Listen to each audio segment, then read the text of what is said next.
안철수 국민의당 대표가 서울시장 출마를 선언하면서 야권 단일화 두고 벌써부터 팽팽한 긴장감이 흐르고 있습니다. 국민의힘은 이미 여러 후보가 출마 선언을 했거나 출마를 고민 중이죠.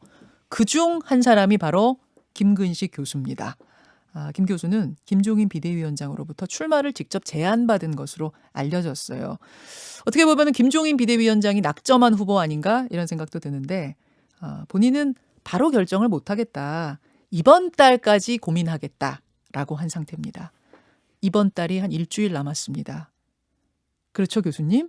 네, 안녕하세요. 어서 오세요. 네. 김근식 교수 나오셨어요. 네, 아니, 시간 참 빨라요. 그렇습니다. 오늘이 벌써 12월 22일. 어떻게 결정하셨어요? 정치는 생물이다라는 말이 있는데요.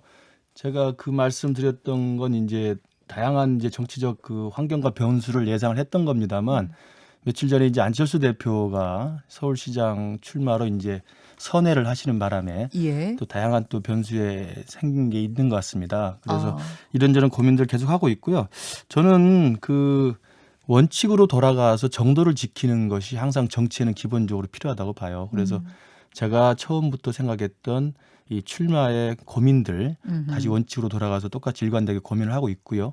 가장 중요한 건 내년 서울시장 보궐선거에서 어떻게든 야당이 이기는 게 제일 중요하고 그 이기는 선거가 되기 위해서는 우리 국민의힘 내에서 이길 만한 후보 그리고 국민의힘 내부의 경선 과정이 흥행과 관심과 감동과 대역전극이라고 하는 국민들의 어떤 관심들을 끌어낼 수 있는 이벤트가 돼야 되기 때문에 그런 맥락에서 중도 확장성과 이길 수 있는 후보와 또 참신한 후보라는 큰 원칙에서는 고민을 계속하고 있고요. 그 안철수 대표의 출마 선언과 관련돼서는 정치 외부 환경이라는 건 수시로 변하는 거기 때문에 네네. 더욱더 다각적으로 고민을 하고 있는 상황입니다. 안철수 대표가 출마 결심을 하셨기 때문에 네. 저는 김 교수님도 이제 뭐 출마든 불출마든 결정을 하셨을 줄 알았는데 아직은 고민 중이신 거고. 그렇습니다. 왜냐하면 안철수 대표가 출마 선언한 건 정말 우리 전체 야권 입장에서는 환영할 만한 일이고 그 결단에 대해서 높이 평가를 합니다. 그리고 전체적인 서울시장 이 보궐선거라는 판이 네. 커지면서 국민들의 관심을 끌어내면서 굉장히 기여를 하고 있고요. 기여를. 근데 중요한 건 이제 국민의힘 내부로 들어와서 네. 어떤 기득권이나 어떤 조건 없이 똑같은 출발선에서 같이 경선에 참여할 수 있을까. 그러나 이제 뭐 앞으로 지켜봐야 되겠습니다만 안 대표께서는 국민의힘 바깥에 계속 있고 싶어 하시는 것 같아요. 맞아요. 그런 측면이기 때문에 국민의힘 소속인 저로서는 국민의힘 바깥에 안철수 대표가 있고 국민의힘 안에서의 또 경선 과정에 또 성공이 또 필요하기 때문에 각자 할 수 있는 역할들을 또 할 수 있지 않겠느냐. 그러면서 전체적인 파이를 키워가는 게 중요하고 예전에 안 대표가 총선을 앞두고 국민의당을 따로 만들면서 국민의힘과 통합을 하지 않았을 때 했던 이야기가 뭐였냐면 혁신 경쟁을 해야 된다는 이야기를 했습니다. 아주 옳은 말씀이라고 생각합니다. 특히 우리 국민의힘이 비호감도가 아직도 높기 때문에 네. 이번에 안 대표의 출마를 계기로 해서 국민의힘에서라도 혁신 경쟁을 해서 전체적인 야권의 파이를 키우는 게 필요하다. 그런 면에서 제가 국민의힘 안에서 그럼 혁신 경쟁을 하는데 역할을 할 수 있으면 해야 되겠다 이런 생각을 하고 있습니다. 김종인 비대위원장이 김근식 교수에게 제안한 이유가 바로 그 부분이었던 거잖아요. 그렇습니다. 예. 뉴페이스가 등장해야 네네. 되고 예. 그리고 중도로서의 확장성을 갖는데 김근식 교수가 필요하다 그거였던 거잖아요. 예, 저도 그렇게 이해를 하고 있고요. 그럼 안철수 대표가 뭐 나오시나 안 나오시나 상관없이 지금 뭐 출마 결심하실 수 있는 건 아니에요? 그런 걸 고민하고 있는 거고요. 얼마나 그러면 어느 정도 몇 %까지가 그런 마음이 움직이신 거예요? 아까 말씀드린 것처럼 정치는 원칙과 정도이기 때문에 그리고 이제 안철수 대표는 개인적인 또 인연과 고민이 있습니다. 그러나 이제 그 개인적인 그 친밀도라기보다는 사람에 대한 가치보다는 우리가 추구해야 될 정치의 기본 원칙이 더 중요하기 때문에 그런 맥락에서 국민의힘을 혁신으로 더 키워내고 국민의힘에서도 훨씬 더 이길 수 있는 후보나 중도 확장성이 있는 후보나 뉴페이스 후보가 될 수 있다는 걸 보여줘야만 안철수 대표의 국민의힘 바깥에서의 이 경선 참여도 훨씬 더 의미가 있고 전체 본선에서도 우리 야권이 이길 수 있는데 기여할 수 있다고 봅니다. 저는 그래서 몇 달 전에 장제원 의원이 그런 말을 했던 걸로 알고 있는데 우리 국민의힘이 49%를 가지고 있고 2%가 부족한데 네. 당 바깥에 2%가 있다면 그 2% 사람에게 헌납해야 된다 이런 말을 한 적이 있어요. 저는 그 문제의식은 옳다고 생각합니다. 국민의힘 독자적 힘으로 네, 이기지 네. 못한다고 한다면 네. 국민의힘이 사랑을 받을 수 있도록 더 키워야 되고 키우는 과정에서 우리가 49%가 되면 바깥에 2%에게 헌납하기보다는 우리가 49%가 되도록 먼저 만드는 게 중요하고 49%가 된 다음에는 2%를 가지신 분한테 네. 헌납이 아니라 그분을 연대의 대상, 통합의 대상으로 끌어들여야 한다고 생각합니다. 아하, 그 2%가 안철수 대표라고 지금 보시는 것 같은데 일단 방식이 문제인 거잖아요. 그렇습니다. 거기까지는 다 공감하시는 것 같아요. 뭐 범보수, 왜냐면 정의당은 야권 연대에 대해서 그 단어에 대해서 굉장히 거부감을 가지고 계시기 때문에 정의당 제외한 범보수 연대라는 데에 대해서는 국민의힘, 국민의당 다 동의하는 것 같습니다만 가는 방식을 뭘로 할 것이냐에 대해서는 얘기가 지금 전혀 달라요. 저 어제 권은희 원내대표랑 인터뷰했거든요. 네, 맞습니다. 권은희 원내대표는 입당을 해서 원오브 댐으로 뛰는 것은 뭐 안 된다 똑부러지게 이야기한 건 아니지만 싫다는 뉘앙스로 저는 받았어요. 그렇습니다. 그러니까 사실은 지금 안철수 대표가 출마 선언하면서 판은 커졌습니다만 이제 셈법이 복잡한데요. 네. 제가 모두에 말씀드린 것처럼 안 대표다운 가장 그 희생의 정신은 대선을 포기하고 서울시장으로 격을 낮췄다고 하는 희생의 그 진정성 그대로 국민의힘이든 국민의당이든 가리지 않고 야권 모든 후보가 똑같은 출발선에서 경선을 할 수 있는 제가 말씀드린 이제 원샷 경선이라고 할 수 있는 네, 건데요. 네. 뭐 예컨대 국민의당과 국민의힘이 통합을 해도 되고요. 또는 합쳐서 똑같은 동일한 출발선상에서 경선을 해도 되고요. 거기서 안철수 대표가 좀 이길 수 있다고 생각하고 이겨야 된다고 생각하기 때문에 그런 걸 받아들였으면 좋겠는데 권은희 대표 말씀하셨습니다만 아직은 그렇지 않은 것 같아요. 그래서 국민의힘이든 국민의당이든 네.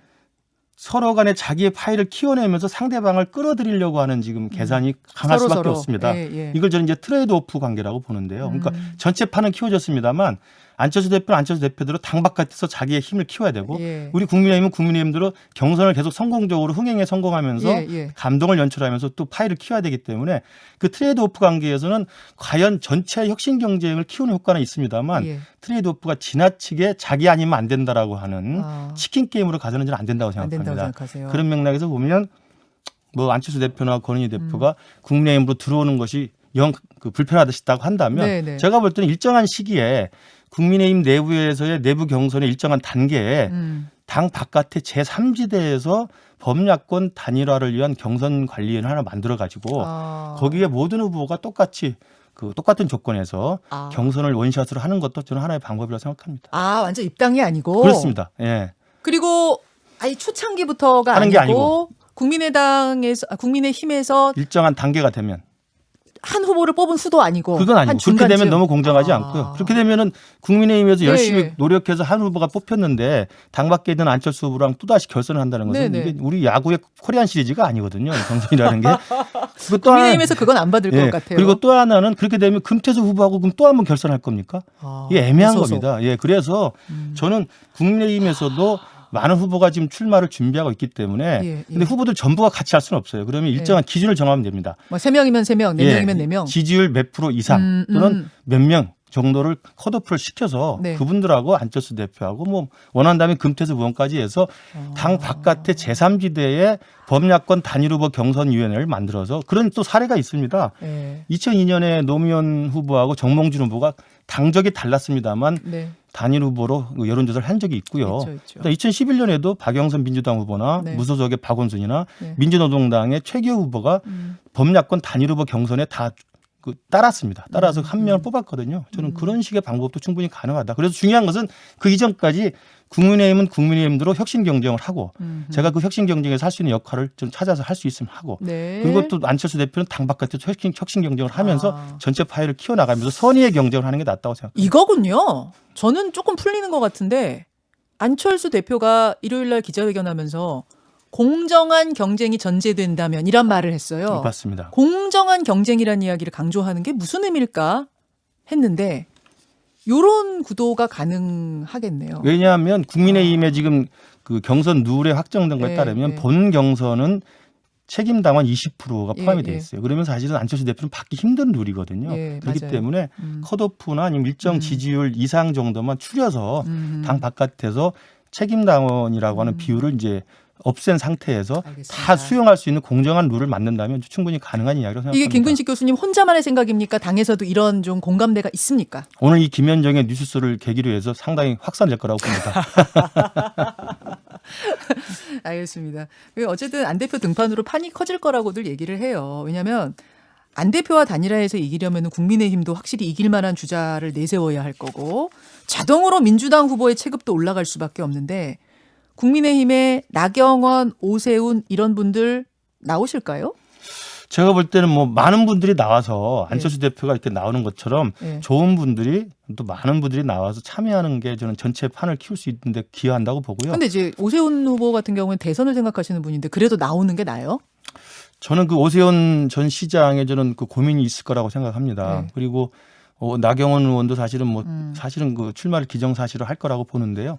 저는 이제 두 분에 대해서 개인적인 또 인연이 있습니다만 그런데 이제 많은 분들이 참여해서 전체 우리 국민의힘 자체의 경선에 대해서 네. 많은 사람들이 관심 있게 볼 수 있는 흥행을 만드는 게 중요한데 그럼에도 불구하고 원칙은 있다고 봅니다. 하나가 서울의 미래를 여는 선거가 돼야 됩니다.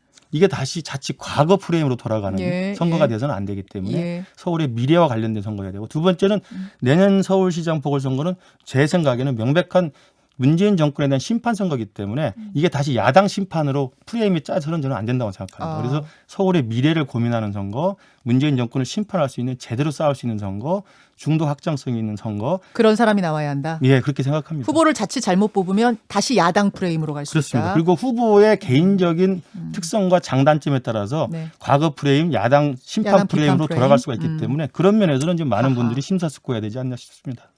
그 추미애 장관 등판은 어떻게 보세요? 저희들은 가능성? 굉장히 반기죠. 원하신다고요? 아니 원하시기보다는 환영하신다고요? 네, 환영하는 입장입니다. 제 개인적으로 그렇습니다. 아니 왜요? 지금 여당의 거물급 인사가 나오면은 이거는 꺼리셔야 되는 거 아니에요? 첫 번째는 이제 국민적 차원에서도 추미애 장관이 나와서 명백한 국민의 심판을 한번 받기를 원하고요. 그 투표라는 게 선거라는 게 국민의 심판 아니겠습니까? 예, 예. 저는 그래서 추미애 장관이 지금 스스로는 당신께서 옳다고 지금 마이웨이를 가고 계십니다만 국민의 엄중한 심판을 한번 겪어보시는 게 필요하다는 생각이 들고요.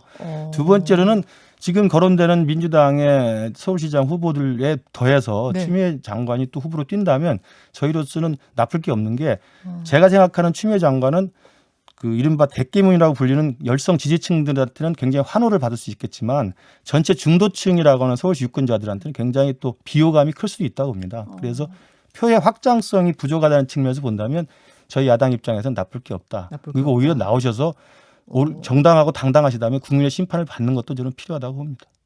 그러니까 원하는 거 말고 정치학 교수시니까 네. 교수 입장에서 보실 때는 이 정치 평론가적 입장에서 보실 때는 나오실 것 같습니까 그분이?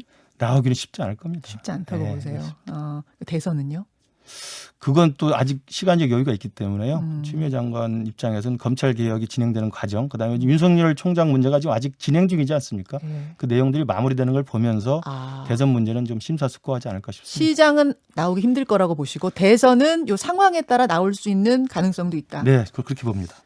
그나저나 안철수 대표하고 정말 개인적으로도 인연이 있으시잖아요. 네네.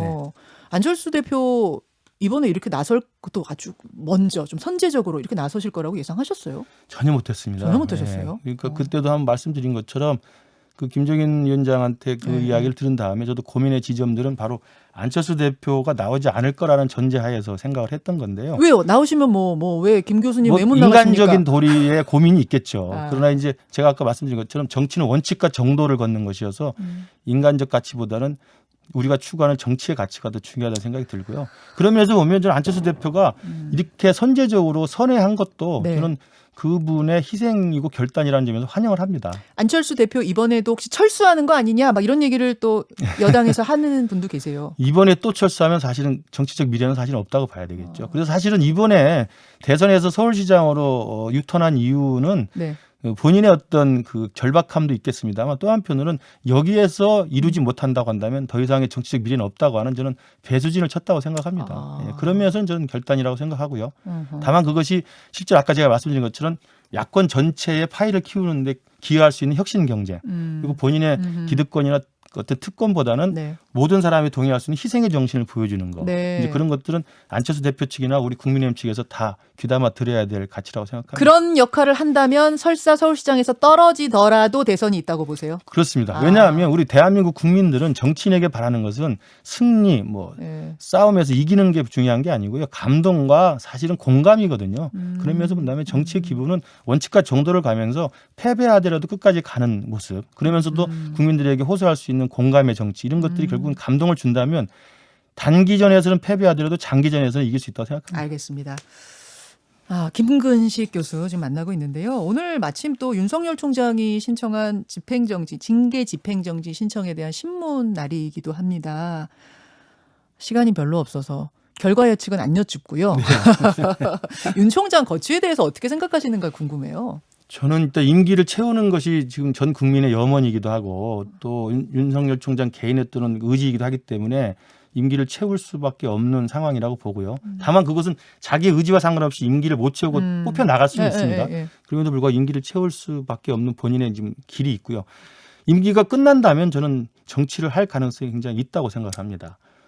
이제 몇 가지 사례를 저는 이제 들 수가 있는데 최근에 있었던 그 징계를 결정된 다음에 그 자택 근처에서 반려견을 끌고 나왔던 산책 장면도 사실은 평범한 자기 일상일 수도 있습니다만 정치적 고려를 안 할 수는 없는 거거든요. 그 산책도 저는 그렇다고 봅니다. 그렇게 생각하세요? 그리고 또 하나는 뭐 그때 10월달에 국정감사에서 이야기했던 부분도 그렇고요. 그리고 또 하나는 그 추미애 장관이 직무 배제했을 때 직무 배제해서 다시 업무 복귀한 날 밤늦게 기자들 앞에서 했던 멘트 같은 거 이런 걸 보면 그리고 그 다음 날 바로 제일 먼저 결제했던 게 그 월성 원전에 대한 구속영장 신청 아니겠습니까? 그런 걸 보면 상당히 정무적 고민들 하고 있지 않나 싶습니다. 알겠습니다. 오늘 일단 여기까지 말씀 듣도록 하죠. 김근식 교수님 결정되면 말씀해 주세요. 고맙습니다. 고맙습니다. 감사합니다. 김현정의 뉴스쇼는 청취자 여러분의 참여로 이루어집니다. 트위터, 페이스북, 레인보우 게시판, 그리고 단문 50원, 장문 100원의 유료 문자 샵 1212, 우물정 1212 통해 참여하실 수 있습니다. 김현정의 뉴스쇼, 여러분과 함께 만듭니다.